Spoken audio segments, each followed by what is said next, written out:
আমার সোনার বাংলা, আমি তোমায় ভালোবাসি। এখন এখন আমি বাংলাদেশ সীমান্তের একদম জিরো পয়েন্টে চলে এসেছি। আমার থেকে সামান্য কয়েক গজ দূরেই ইন্ডিয়ার বর্ডার দেখা যাচ্ছে, বাংলাদেশের পতাকা এবং কাছাকাছি ইন্ডিয়ার পতাকা দেখা যাচ্ছে। আমি একদম ইন্ডিয়ার সীমানায় চলে এসেছি।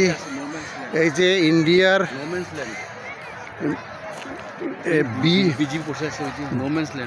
এটাকে ও ইন্ডিয়ান পতাকা তো এটা বিএসএফ এটা নো ম্যানস ল্যান্ড। এই যে আমরা একটা পিলার দেখতে পাচ্ছি, এই পিলারটি হলো নো ম্যানস ল্যান্ডের মধ্যে অবস্থিত। ইন্ডিয়া বাংলাদেশ সীমান্তের সর্বশেষ পিলার এখানে।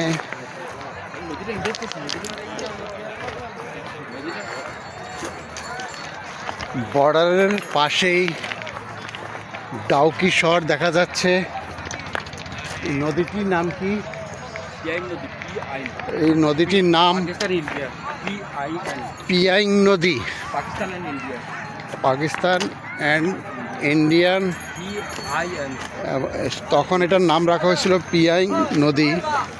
এখন এটা বাংলাদেশের, তবু নামটা এখনো পিয়াইং নদী আছে। আমরা এখন বর্ডারের সীমান্তে এসে গেছি। এই যে এটা বিএসএফ নাকি বিডিআর? এটা বিএসএফ। এটা কি বাংলাদেশের সৈন্য?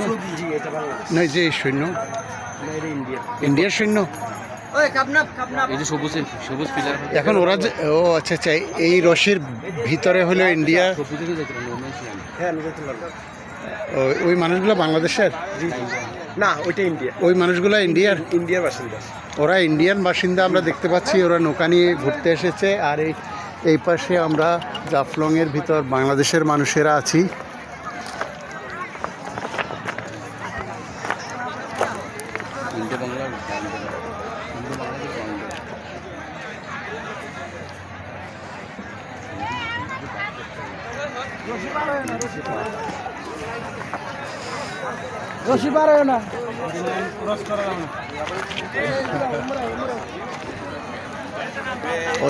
এই রশি অতিক্রম করা দণ্ডনীয় অপরাধ।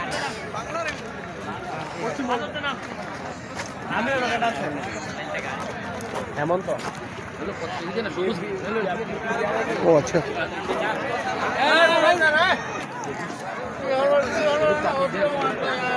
এই যে সবুজ পাথর রঙিন করা হয়েছে, এটাও ক্রস করতে নিষেধ করা হচ্ছে।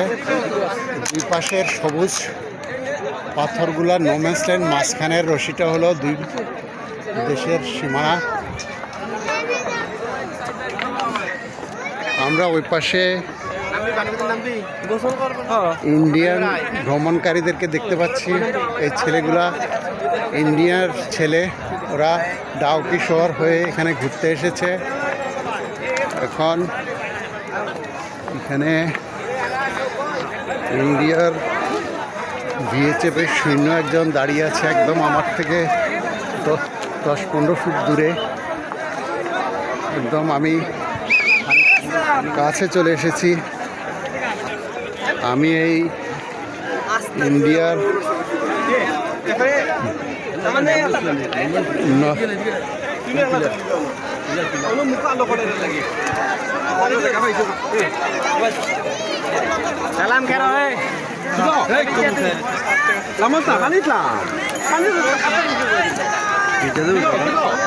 আমি এখন পানির ভিতর দিয়ে ইন্ডিয়ার ভিতরে কিছুটা চলে এসেছি। অনেক মানুষ খুশিতে পানিতে নেমে গিয়েছে, সাঁতরিয়ে অনেকে ইন্ডিয়া চলে যাচ্ছে। এখন নিষেধ করতেছে যে এখানে যেন না, ম্যাডামকে নিষেধ করছে বিডিআর।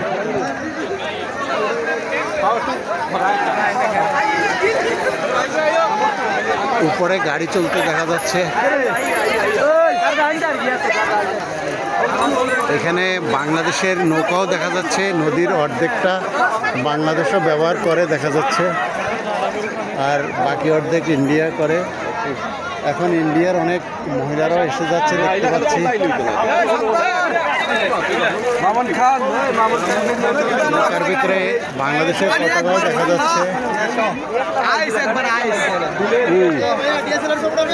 চমৎকার একটা জায়গা, পানিটা ক্রিস্টাল ক্লিয়ার, পানির নিচ পানিটা এত পরিষ্কার, নিচের পাথরগুলো দেখা যাচ্ছে। এই পাথরগুলা ইন্ডিয়ার বর্ষার সময় ইন্ডিয়ার পাহাড় ভেঙে পাথরগুলো গড়াতে গড়াতে এখানে চলে আসে। এই পাথর তোলা এখন নিষেধ থাকাতে পাথরের পরিমাণ এখন অনেক বেড়ে গিয়েছে। এখানে সেফটি টায়ার এবং বিভিন্ন সরঞ্জামও অনেকে ভাড়া দিচ্ছে, এবং ঘুমানোর জায়গা আছে, ছাতা আছে, এবং নৌকায় চড়ে অনেক দূর ভ্রমণ করে যাওয়ার সুবিধা আছে। দলবদ্ধভাবে অনেকে ভ্রমণে যায়, অনেক দূরে চলে যায়। ছোট নৌকাও আছে, অনেকে সাঁতার কাটতে কাটতে মাঝ নদীতেও চলে গেছে, প্রায় ইন্ডিয়ার কাছাকাছি। তবুও বন্ধুত্ব সুলভ আচরণ করছে ইন্ডিয়ান সৈন্যরা।